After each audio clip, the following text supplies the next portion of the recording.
What would you do if your own mother stood up at your baby shower, her voice trembling with icy resolve, and demanded you hand over your unborn child to your sister in a room full of balloons and half-eaten cake? Emily Carter's world shattered with one shocking sentence, and the truth that followed was darker than she ever imagined. Dive into this twisted tale of betrayal and redemption, and if it grips you as tight as it did me, hit that subscribe button. Help us reach our first 1,000 subscribers and uncover more stories that'll leave you speechless. The living room smelled like a bakery had collided with a flower shop. Vanilla cupcakes stacked on the counter, fresh daisies spilling out of vases, and a faint hint of autumn air drifting through the cracked window. Balloons bobbed lazily in the corners, pink and blue ribbons trailing like little promises, while a diaper cake sat on the coffee table. A goofy tower of practicality wrapped in a bow. Emily Carter stood near the couch, her hands resting on her swollen belly, 8 months pregnant and feeling every bit of it. Her floral dress stretched tight across her middle, but she didn't mind.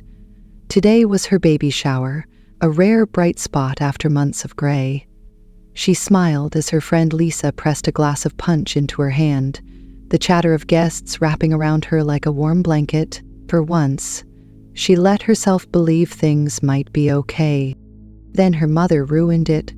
Diane stood up from the faded green sofa, her gray hair pulled back so tight it looked like it hurt.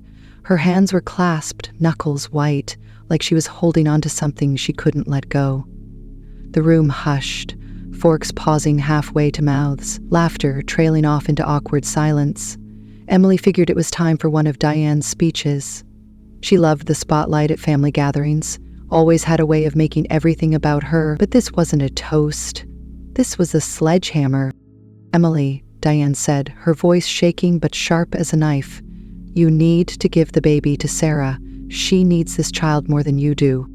The punch glass slipped, splashing crimson across the hardwood floor, a jagged stain spreading like blood.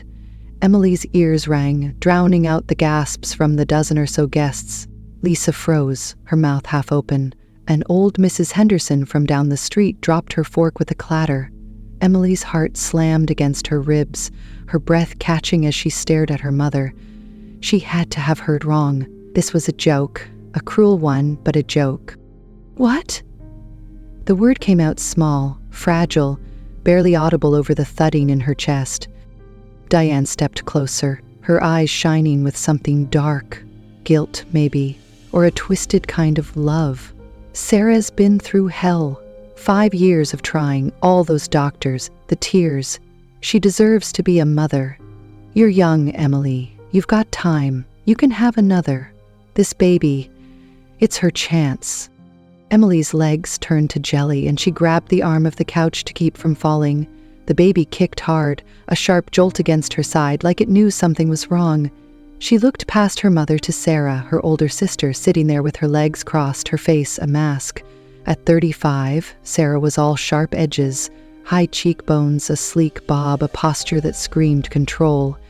She didn't say a word, just watched, her lips pressed thin. "Mom, you can't be serious," Emily said, louder now, heat rising in her throat. "This is my child. Mine." Sarah unfolded herself from the couch then, standing tall, casting a shadow that felt heavier than it should. She moved toward Emily, her heels clicking on the floor, and reached for her hand. Her fingers were cold, like they'd been dipped in ice. "Em," she whispered, so quiet it was just for them. "You don't get it, but this is the only way I'll ever be happy. Please." Emily yanked her hand back, her skin crawling. The room tilted, voices buzzing like flies she couldn't swat away. Guests shifted uncomfortably. Some grabbed coats, muttering about needing to check on something at home. Lisa stepped up, her voice cutting through the haze. "Diane, what the hell is this? You don't just ask someone to give up their baby like it's a damn hand-me-down." But Diane didn't blink.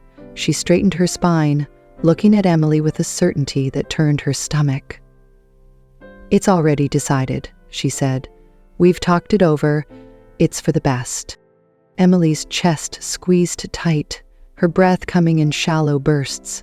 She wanted to scream, to throw something, to wake up from this fever dream. She'd spent months stitching herself back together after Michael walked out. Her husband, gone without a goodbye after some dumb fight about nursery paint. She'd worked double shifts at the ER, cried herself to sleep. All for this baby, her baby. And now her own mother and sister were standing there, tearing it all apart like it was nothing. She opened her mouth to fight back, but before the words could come, the front door creaked open. A gust of cool air swept in, and every head turned. Michael stood in the doorway, his dark hair a mess, a stack of papers crumpled in his fist. His eyes locked on hers, fierce and steady, like a lighthouse in a storm. He stepped inside, his boots heavy on the floor, and when he spoke, his voice was low, dangerous. "It's not for the best," he said, "and I've got proof." The punch stain on the floor looked darker now, spreading like a bruise under the dim glow of the living room lamps. Emily's eyes flicked from Michael's face to the papers in his hand, her mind racing to catch up. He was here, really here, after 4 months of silence, standing in the doorway like some ghost she'd stopped believing in. The guests hovered, caught between curiosity and the urge to bolt, while Diane and Sarah stood frozen, their faces a mix of shock and something uglier. Fear, maybe.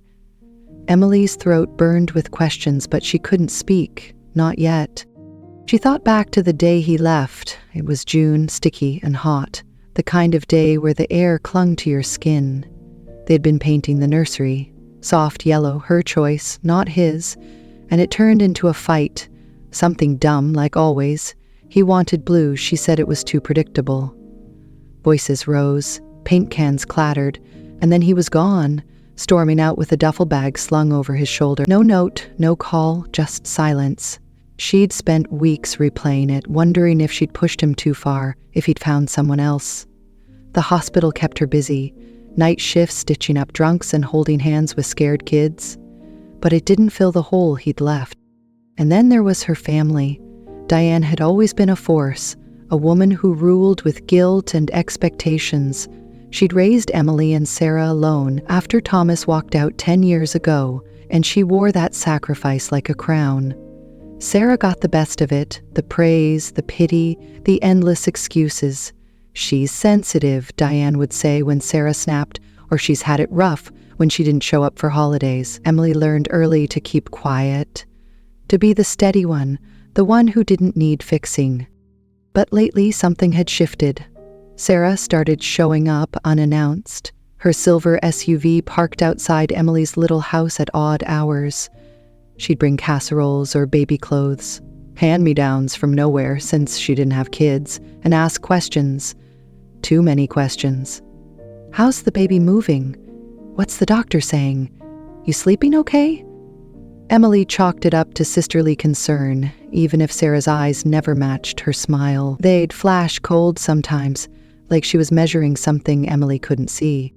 Diane was worse. The phone calls came daily after Michael left, her voice thick with worry, or so Emily thought. "You shouldn't be alone," she'd say. "Come stay with me." When Emily refused, Diane's tone sharpened. "You're stubborn, just like your father. You don't know what's good for you." It stung, but Emily brushed it off. She had a baby to think about, a life to build. She didn't need her mother hovering. Now, standing in the wreckage of her baby shower, those moments clicked into place like puzzle pieces she'd ignored. Sarah's visits, Diane's calls. They weren't random. They were part of something bigger, something she'd been too tired, too trusting to notice. Her stomach twisted, the baby kicking again, harder this time, as if it felt the weight too. Michael took another step into the room, his boots leaving faint dirt marks on the floor. He looked different, thinner maybe, his jaw shadowed with stubble. But his eyes were the same, brown and steady, the ones she'd fallen for 6 years ago at a diner over burnt coffee. He held up the papers, his voice cutting through the tension like a blade. "I didn't leave you, Em," he said, loud enough for everyone to hear. "I had to go. I had to figure out what they were doing." Diane's face went pale, her hands dropping to her sides.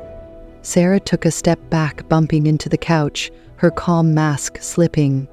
"What are you talking about?" she snapped, but her voice cracked, betraying her. Emily found her voice, shaky but growing stronger. "Michael, what's going on? Where have you been?" He looked at her, and for a second the room faded, just the two of them, like it used to be. "I've been digging," he said. "Ever since I overheard Sarah on the phone with your mom, back in May. They didn't know I was there, in the kitchen, fixing that damn sink you kept nagging me about. I heard her say your name, Em, and then she said we'll convince her. She'll give it up. I didn't know what it meant, but it stuck with me." Emily's breath caught. May. Before the fight. Before he left. She remembered that day. He'd been under the sink, cursing at a wrench while Sarah stopped by with a pie. She'd thought it was sweet, a rare gesture. Now, it felt like poison. "I tried asking you about it," Michael went on, "but you were so stressed. Work, the baby.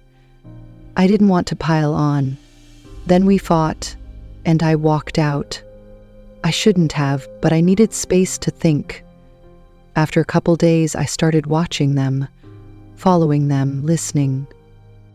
Diane's voice broke in, shrill and desperate. "This is ridiculous. You're making things up, Michael. You abandoned her. Don't act like a hero now." He didn't flinch. "I've got proof, Diane. Phone records, messages, even a doctor's note. You and Sarah have been planning this for months. And it's worse than you think." Emily's knees buckled and she sank onto the couch, her hands cradling her belly.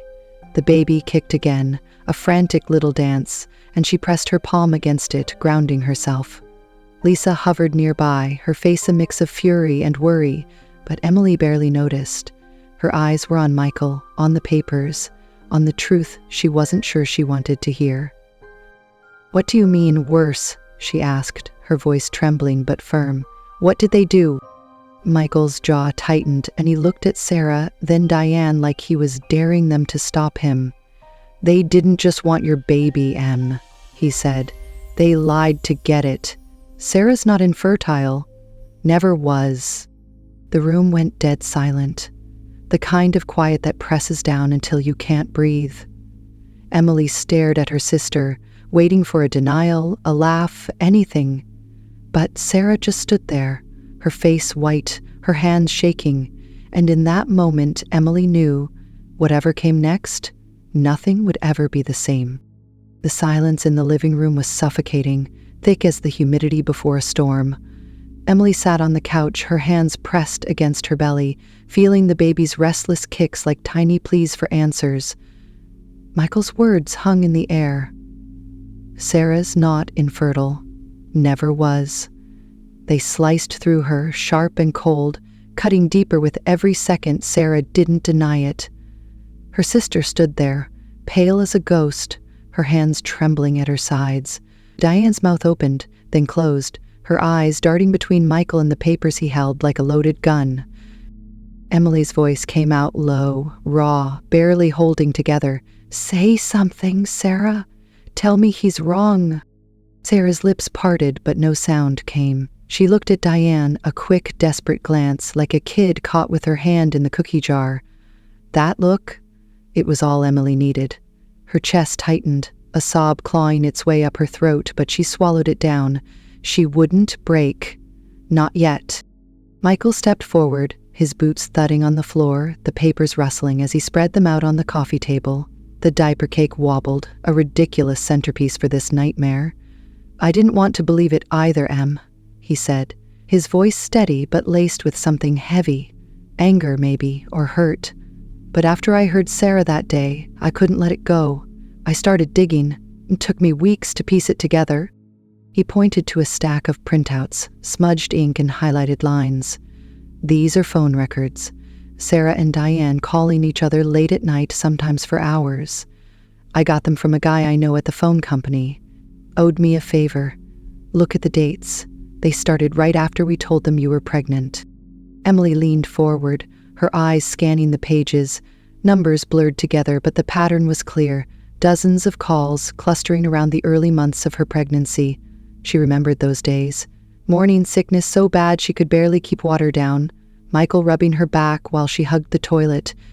They'd been happy, scared but happy, when they'd told the family over Sunday dinner. Sarah had smiled, said all the right things. Diane had hugged her, too hard, whispering, "You're doing good, kid." Now those memories felt like lies. Michael slid another paper forward, this one a photocopy of a medical form. "This is the real kicker," he said. "I tracked down an old friend from high school, works at a clinic downtown. Took some convincing, but he pulled Sarah's records. 3 years ago, she had an abortion. Elective, no complications, no issues. She was fine, fertile as anyone." The room tilted. Emily's breath hitched, her hands curling into fists. An abortion. Not infertility. Not the endless sob stories Sarah had fed them. Tears over negative tests, rants about unfairness, all those nights Greg held her while she cried. Emily had felt sorry for her, guilty even, when her own test came back positive. She tiptoed around Sarah, afraid to gloat, afraid to hurt her. And it was all fake. "You're lying!" Sarah's voice exploded, shrill and jagged, shattering the stillness. She lunged for the papers, but Michael pulled them back, his arm a barrier. "That's not true. You faked it. You're trying to turn her against me." "Then explain this," Michael said, holding up a photo. A grainy shot of Sarah leaving a clinic, time-stamped 3 years back. "I got it from a security guy I know." "You walked out smiling, Sarah. Smiling." Sarah's face crumpled, her hands flying to her mouth. Greg, her husband, stepped out from the corner where he'd been lurking, quiet until now. His broad shoulders slumped, his voice rough. "Is this real, Sarah? Did you lie to me? 3 years? You said we couldn't have kids. You let me think it was my fault." She turned to him, eyes wide, pleading. "Greg, no. I didn't want to lose you. I wasn't ready then. I thought I'd fix it later, but..." "Fix it?" Greg's voice broke, raw and furious. "You watched me break down, you let me blame myself, and now you're trying to take my sister-in-law's kid? What the hell is wrong with you?" Diane finally spoke, her voice trembling but defiant. "She made a mistake, Greg. She was young, scared. I told her to keep it quiet. We didn't want judgment. And then when Emily got pregnant..." She trailed off, looking at Emily with a mix of shame and stubbornness. "Sarah deserved a chance. You've got your whole life ahead of you, Emily. She died." Emily stood, her legs shaky, but her resolve iron. "A chance? You think this is about chances? This is my baby, Mom, my flesh and blood. You don't get to decide who deserves her." Diego flinched, but she didn't back down. "I'm your mother. I know what's best." "No," Emily said, her voice rising, steady now. "You don't. You stopped being my mother the second you cooked this up with her." Michael put a hand on her shoulder, warm and solid, grounding her. "There's more, Em," he said softly. "They didn't just plan to ask you. They were going to make you think I left for good, spread rumors I was cheating, wear you down until you gave in. I found messages where Diane told Sarah to plant doubts, to call your friends, your co-workers. They wanted you broken." Emily's knees buckled, but she caught herself on the couch. Broken. That's what she'd been, nights sobbing into her pillow, days dragging herself through shifts, wondering why she wasn't enough. And it wasn't just Michael leaving, it was them, chipping away at her. Peace. Lisa, still hovering, slammed her fist on the table, knocking over a vase. "You're monsters," she spat, "both of you. How could you do this to her?" Sarah sobbed, loud and messy, collapsing onto the couch. Diane stood rigid, tears streaking her face, but she didn't move. The guests who hadn't fled watched in stunned silence, a few whispering into phones, probably spreading the story already. Emily didn't care. She looked at Michael, his hand still on her shoulder, and then at her mother and sister, the women she'd loved, trusted, built her life around. "I'm done," she said, her voice cutting through Sarah's cries. "You don't get to explain. You don't get forgiveness. Not today. Maybe not ever." Michael squeezed her shoulder, his eyes locked on hers. "We'll get through this, Em. I promise." She nodded, tears burning her eyes, but she held them back. The baby kicked again, fierce and alive, and she pressed her hand to her belly. Whatever came next, she'd fight. For her child, for herself, because now she knew the truth. And it wasn't just Sarah and Diane who'd unraveled. It was everything she'd ever believed about family. The air in the living room felt heavy, thick with the aftermath of truth.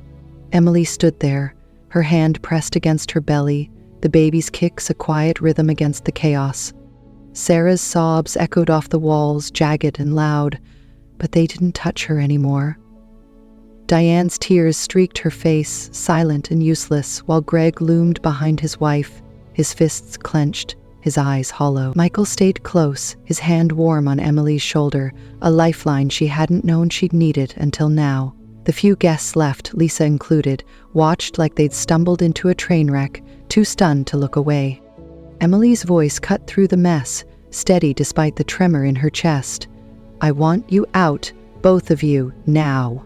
Sarah's head snapped up, her face blotchy and wet. "Em, please, let me explain."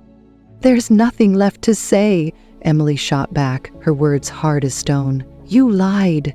You planned this. You don't get to cry your way out of it." Diane stepped forward, her hands reaching out, trembling. "Emily, I'm your mother. You can't just throw me away like this. I was trying to help." "Help?" Emily laughed, a bitter, broken sound. "You tried to take my child. You don't help someone by breaking them. Get out." Diane's hands dropped, her shoulders sagging like the fight had drained out of her. Sarah stumbled to her feet, clutching Greg's arm, but he shook her off, his voice low and rough. "Don't touch me. I'm done too, Sarah. I can't even look at you." He turned and walked out, his boots heavy on the porch steps, leaving Sarah swaying like she'd collapse. She looked at Emily, her eyes pleading, but Emily turned away. She couldn't stomach it. The betrayal, the years of pity she'd wasted on a lie. Lisa moved in, her arm sliding around Emily's waist, a quiet show of strength. "You heard her," Lisa said, glaring at Diane and Sarah. "Go." Diane grabbed her purse, her movements jerky, and Sarah followed, still sobbing, clutching her coat like a shield. They shuffled out, the door slamming behind them, and the room fell quiet. Too quiet. Emily sank onto the couch, her legs giving out, the weight of it all crashing down. Michael knelt in front of her, his hands on her knees, his eyes searching hers. "I'm so sorry, Em," he said, his voice soft, cracked. "I should have told you sooner.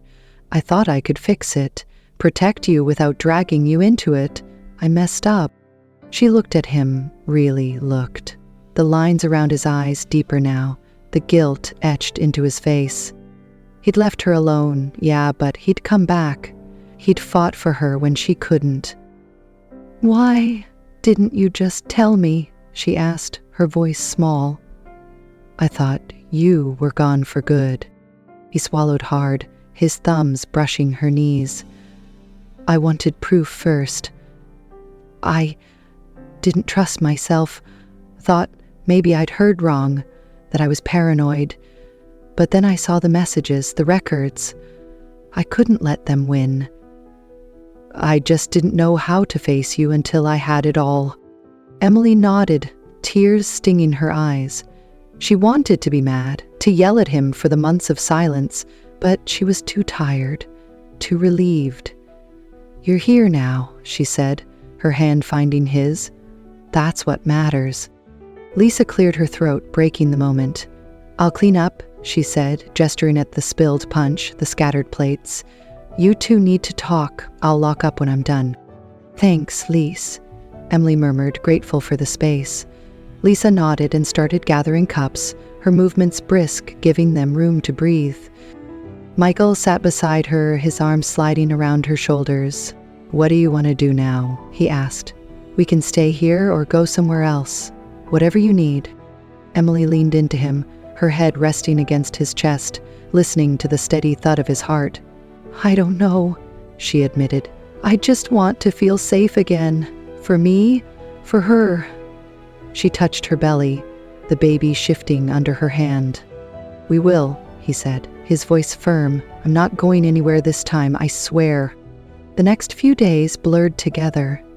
Emily called in sick to the hospital. Her supervisor didn't ask questions after she mumbled something about family drama, and she and Michael stayed holed up in the house. They talked, really talked, for the first time in months. He told her about the nights he'd spent in his truck, tailing Sarah, piecing together her lies. She told him about the loneliness, the fear she'd be a single mom, the way Diane's calls had worn her down. It wasn't easy. Anger flared, tears fell, but it stitched them back together thread by thread. Then the phone rang. Emily froze, staring at the screen. Thomas Carter, her dad. She hadn't talked to him in weeks. He lived an hour away, kept his distance since the divorce, but his name lit up the dark like a beacon. She answered, her voice hesitant. "Dad?" "Hey, kid," he said, his gravelly voice warm, familiar. "I heard what happened. Lisa called me. You okay?" She swallowed a lump in her throat. "Not really, but I'm trying." "I'm coming over," he said, no room for argument. "Should have been there sooner. I'm sorry, Em." He showed up an hour later, a bear of a man with gray hair and tired eyes, carrying a bag of takeout burgers. They sat at the kitchen table, Michael across from him, and Thomas listened as Emily spilled it all. The baby shower, the lies, the betrayal. His face darkened, his hands gripping the table edge. "I knew Diane favored Sarah," he said when she finished. "Always did.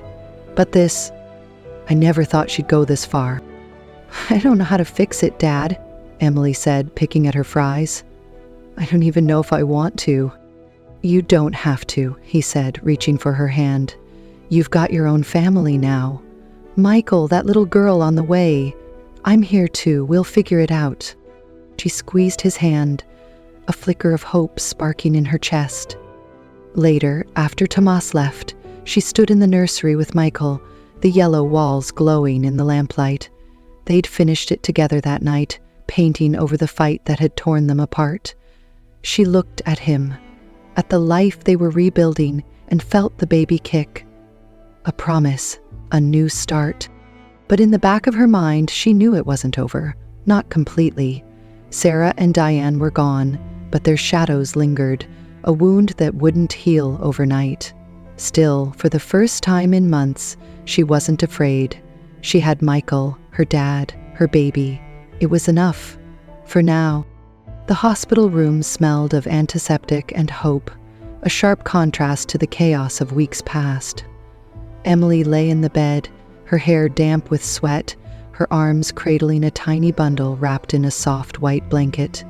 Grace, her daughter, born at 2:17 a.m., 6 pounds of wrinkled skin and quiet whimpers, with a tuft of dark hair like Michael's. The labor had been long, 12 hours of pain and grit, but when the nurse placed Grace in her arms, the world shrank to just the two of them. Michael sat beside her, his hand resting on her shoulder, his eyes red from exhaustion, and something softer, something like awe. "She's perfect," he whispered, brushing a finger across Grace's cheek. "Just like you." Emily smiled, a tired, real smile, the kind she hadn't felt in months. "She's ours," she said, her voice thick with tears she didn't fight. "That's what matters." The days after the baby shower had been a storm. Sarah and Diane gone, their absence a gaping hole she didn't try to fill. Greg had filed for divorce, Lisa told her over coffee one morning, his quiet fury ending years of Sarah's lies. Diane hadn't called, hadn't shown up, her silence louder than any apology could have been. Emmeline didn't care. She'd spent too long bending for them, breaking. Now she was done. Thomas came by the next day, his big frame filling the hospital room doorway, a stuffed bear tucked under his arm. He grinned when he saw Grace, his eyes crinkling at the corners. "She's got your nose," he said, settling into the chair beside her. "Poor kid." Emily laughed, the sound light, unburdened. "Better than your ears, Dad." He stayed for hours, telling stories about her own baby days, how she'd cried all night, how he'd rocked her in the old chair by the window. It was the most they'd talked in years, a bridge rebuilt over coffee cups and quiet moments. When he left, he hugged her tight, whispering, "I'm proud of you, kid. You're stronger than I ever was." Michael and Emily decided to leave the little house behind. Too many memories stained its walls. The baby shower, the fights, the night she'd sat alone wondering where he'd gone. They found a place an hour away, a small town with wide streets and a park where Grace could play someday. The new house was modest, 2 bedrooms, a porch with a creaky swing, but it felt clean, like a slate wiped bare. They painted the nursery again, yellow still but brighter, a color that promised mornings instead of shadows. She didn't work full shifts anymore, just part-time at the local clinic, stitching cuts and handing out band-aids. It gave her time. Time to watch Grace sleep, to feel her tiny fingers curl around hers, to sit with Michael on the porch after dark, listening to crickets and each other. They weren't perfect. Some nights she woke up gasping, dreams of Diane's voice clawing at her, and he still carried guilt in the lines of his face. But they were healing together. One evening, a month after Grace was born, Emily sat in the rocking chair Thomas had brought over, its wood worn smooth by years of use. Grace nestled against her chest, her breathing soft and even, a lullaby humming in Emily's throat. Michael leaned in the doorway, a mug of tea in his hand, watching them with a quiet smile. "You okay?" he asked, his voice low, careful not to wake the baby. She looked down at Grace, then up at him, the man who'd walked through fire to come back to her. "Yeah," she said, and she meant it. "I am." The truth was, she'd lost a family. Her mother, her sister, the people she'd once thought unbreakable. It hurt, a dull ache that flared on quiet nights, but it didn't define her anymore. She'd found something better, something real. Grace's weight in her arms, Michael's steady presence, Thomas's gruff laugh. They were her family now, built from scratch, stronger for it. She thought about Sarah sometimes, wondered if she'd ever face what she'd done, if Diane would wake up one day and see the wreckage she'd left. But those thoughts didn't linger. They drifted away like leaves on a stream, replaced by the life in front of her. She'd spent so long afraid of losing Michael, of failing Grace, of being alone. Now, fear didn't fit. Not here. The lullaby faded as Grace's eyes fluttered shut, her little chest rising and falling. Emily kissed her forehead, breathing in the sweet, powdery scent of her. Michael crossed the room, setting his mug down, and sat on the floor beside the chair, his head resting against her knee. They didn't speak. Didn't need to. The house settled around them, creaks of the porch swing outside, a breeze rustling the curtains, the hum of a life they'd fought for. Emily closed her eyes, the ache of the past a faint echo, drowned out by the present. She'd lost a mother and a sister, but she'd gained a daughter, a husband, a father who stayed. She'd built a home, not just walls, but a feeling, safe, solid, hers. And as she rocked Grace in the dim glow of the nursery, she knew. This was where the story ended, not with tears or anger, but with a beginning. A family, small and fierce, carved from the ruins. It was enough.